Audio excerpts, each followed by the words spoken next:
నేటి ప్రార్థన. మహిమాన్వితుడై ఉన్న దేవుని నామానికి మహిమ కలుగును గాక.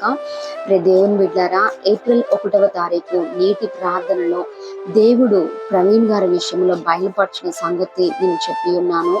అన్యాయపు తీర్పు రాబోతుంది అని.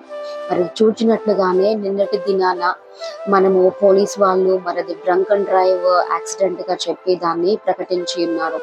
అది అబద్ధమని మనందరికీ తెలుసు. మరి ఏం చేయాలి? అనేకులు గొంతెత్తి ప్రశ్నిస్తా ఉన్నారు. న్యాయం కావాలని పోరాడతామో, హైకోర్టుకి వెళ్తామో, లేకపోతే సుప్రీంకోర్టుకి వెళ్తామో అంటా ఉన్నారు. మరి ఎక్కడికి వెళ్ళినా ఎలాంటి న్యాయం జరుగుతుందో నాకైతే తెలియదు. కానీ హైకోర్టు కంటే సుప్రీంకోర్టు కంటే ఒక పెద్ద కోర్టు ఉంది. యూనివర్సల్ కోర్టు కంటే కూడా పెద్ద కోర్టు ఉంది.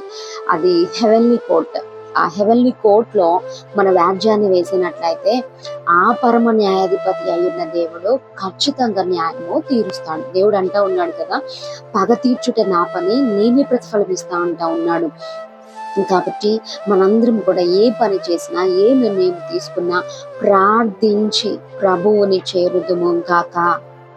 దేవుని తీర్పులు ఈ లోక తీర్పుల కంటే డిఫరెంట్ గా ఉంటాయి. మనం కొడితే చిన్న దెబ్బ, కానీ దేవుడు కొడితే కోలుకోలేని దెబ్బ.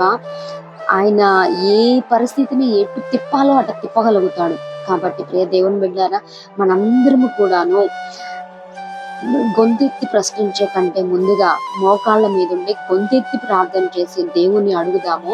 దేవుని చిత్త ప్రకారంలో సార్వత్రిక సంఘము నడుచును గాక. పోరాడుతున్న నాయకులు, సేవకులు కూడా దేవుని చిత్తంలో నడుచుదురు గాక.